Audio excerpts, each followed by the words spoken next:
옛날 예적 한국의 무주 지역에는 깊고 푸른 산으로 둘러싸인 작은 마을이 있었습니다.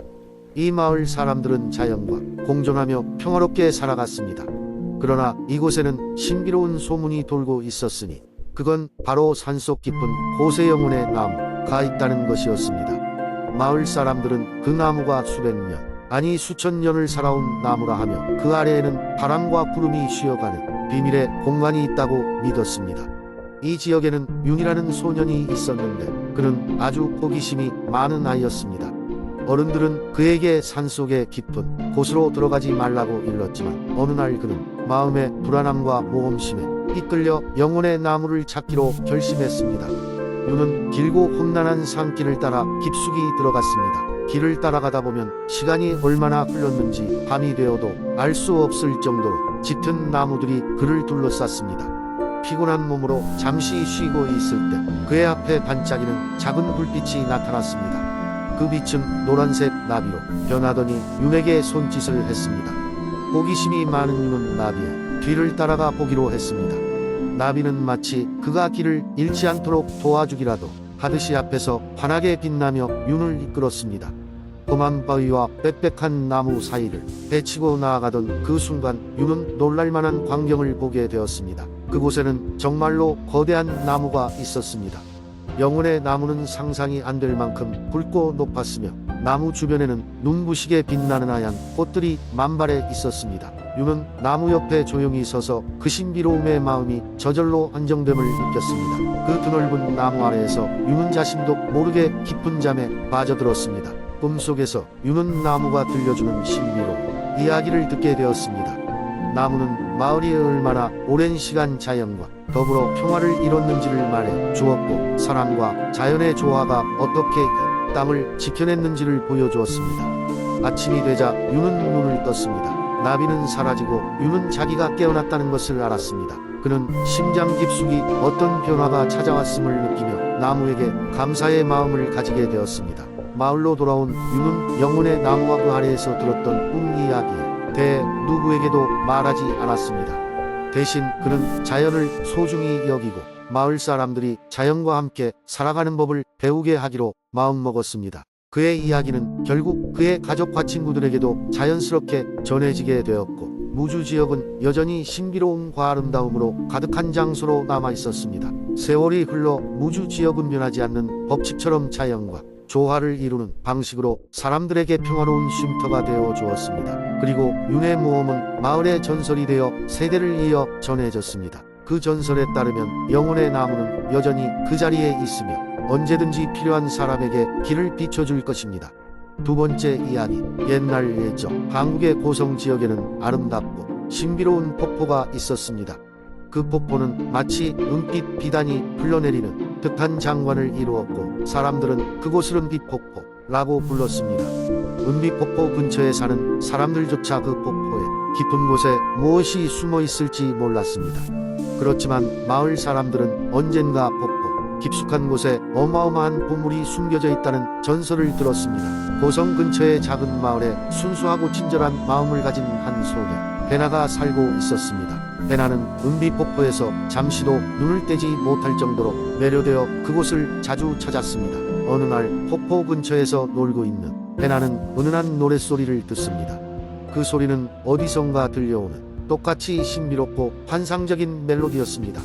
그 노래를 쫓아가던 베나는 갑작스럽게 은빛폭포의 중심에서 웅장한 용이 나타나는 장면을 목격하게 됩니다. 용은 그의 뒤로 반짝이는 비늘을 드러내며 은빛폭포의 신비를 이어가고 있었습니다. 용은 베나에게 다가가 자신의 친딸이 인간 세계에서 살고 있으며 그녀와 다시 만나길 원한다고 말했습니다. 용왕의 딸은 이미 오래전 인간으로 변신하여 그를 피해 고성 근처에서 살고 있었던 것이었습니다. 용왕은 베나에게 자신을 돕는다면 그녀에게 은빛폭포의 보물을 공유하겠다고 약속했습니다. 베나는 용왕의 제안을 받아들였고 마을의 많은 사람들에게 용왕의 딸을 찾기 위한 모험을 떠났습니다. 이 과정에서 베나는 수많은 사람들을 만나고 용왕의 딸이 어떻게 살아가고 있는지를 알아내기 위해 온갖 수단과 방법을 동원했습니다.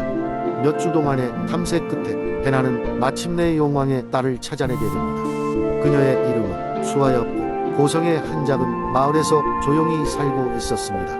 해나는 수아와 함께 용왕을 다시 만나러 가게 됩니다. 마침내 은비폭포 앞에 서게 된 수아는 눈부신 빛과 함께 다시 용의 모습으로 돌아가 용왕과 재회하게 됩니다. 기뻐서 은비폭포를 빛내준 용왕은 해나에게 그녀가 약속한 대로 보물을 나누어 주었습니다. 해나는 마을로 돌아와 그 보물을 나누어 마을 사람들과 함께 행복한 삶을 살게 됩니다.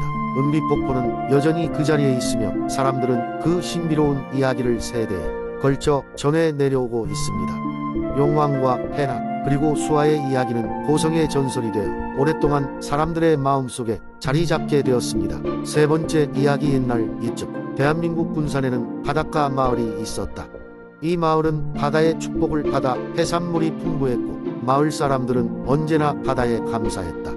마을의 중심에는 바다의 여신을 모시는 작은 사당이 있었는데 이곳에서는 매년 바다에 대한 감사 제사가 열렸다. 마을에는 종수라는 이름을 가진 소년이 있었다. 종수는 바다를 사랑하는 소년으로 매일같이 바닷가에서 놀고 수영하며 바다와 친구가 되었다. 어머니는 종수에게 항상 바다의 힘을 존중하라며 여신의 이야기를 들려주곤 했다. 종수는 그 이야기를 듣고 언젠가 바다의 여신을 만나고 싶다고 생각했다. 어느 날 종수는 바닷가에서 놀다가 해가 저물고 있다는 것을 알지 못했다. 갑자기 하늘이 어두워지고 바람이 세차게 불기 시작했다. 파도가 솟구치며 해안가를 덮치는데 종수는 공포에 휩싸였다. 그 순간 파도 속에서 아름다운 여성이 나타났다. 그녀는 하얗고 긴 드레스를 입고 있었으며 마치 물거품처럼 빛났다. 나는 바다의 여신이다. 그녀가 말했다. 너는 바다에 대한 사랑과 경외심을 가진 특별한 아이구나. 종수는 놀라 뒤로 물러났지만 여신의 부드러운 목소리에 마음이 진정되었다. 하지만 기억해야 할 것이 있다. 바다는 언제나 너에게 우호적이지 않다는 것을 재현해 술리는 변하기 마련이거늘 그 변화를 존중하지 않으면 위험에 처할 수 있다. 종수는 여신의 말을 깊이 새기고 그녀에게 앞으로 바다를 존중하고 자연의 이치를 따를 것을 맹세했다. 여신은 미소를 지으며 파도 속으로 사라졌다. 그날 밤 종수는 그 사건을 마을의 어른들에게 이야기했다. 마을 사람들은 종수가 바다의 여신을 만나 것을 신기하게 여기며 그가 받은 교훈을 바탕으로 마을에 새로운 전통을 세웠다. 그것은 자연을 존중하고 바다의 변화를 두려워하지 않으며 조화를 이루는 삶을 사는 것이었다. 몇 해가 흘러 종수는 어른이 되었고 마을을 떠나지 않고 어부가 되었다. 그는 바다에서 많은 것을 배웠고 항상 바다가 주는 신호에 귀를 기울이며 조심스럽게 생활했다. 바다는 그에게 변함없이 풍부한 자원을 제공했고 종수는 언제나 여신에게 감사드렸다. 군산의 마을은 시간이 지나며 변했지만 종수의 이야기는 후손들에게 전해지며 바다와의 약속을 지키는 법을 가르쳤다.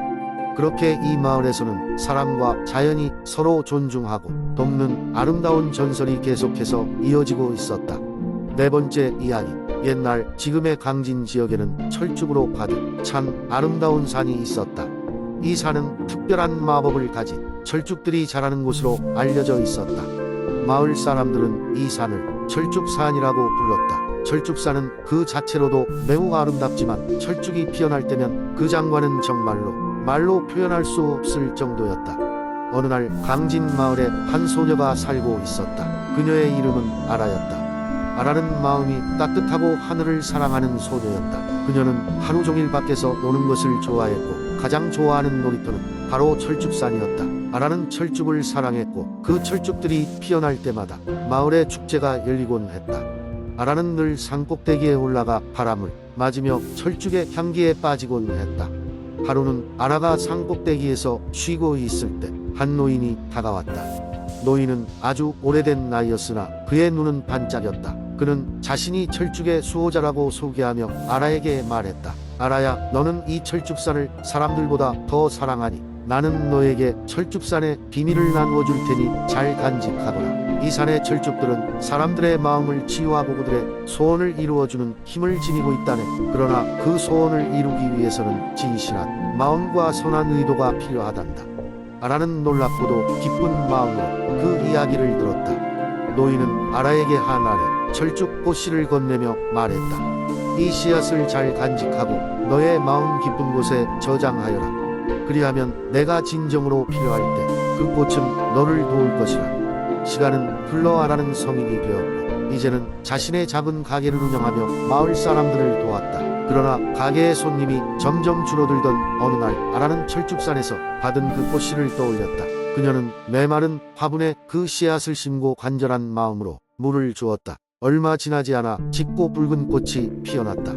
그 꽃은 아라의 가게를 방문한 모든 이들의 눈길을 사로잡았고 다시금 마을 사람들은 그녀의 가게에 모여들었다. 그 꽃은 정말로 마법과도 같이 사람들의 마음을 사로잡고 따스함을 전했다. 오랜 시간이 지나 아라는 여전히 건강하게 그녀의 삶을 살았다. 마을 사람들은 아라의 철쭉 이야기를 전해 들으며 서로에게 친절함을 베풀었고 그로 인해 마을은 더없이 평화롭고 행복한 곳이 되었다. 그리고 각 철쭉이 피어날 때마다 사람들은 아라와의 추억과 그녀가 남긴 진실한 마음에 대해 이야기하곤 했다. 전설은 지금도 강진의 철쭉산에 남아있으며 철쭉산의 철쭉은 여전히 수많은 이들에게 희망과 행복을 가져다 준다고 한다.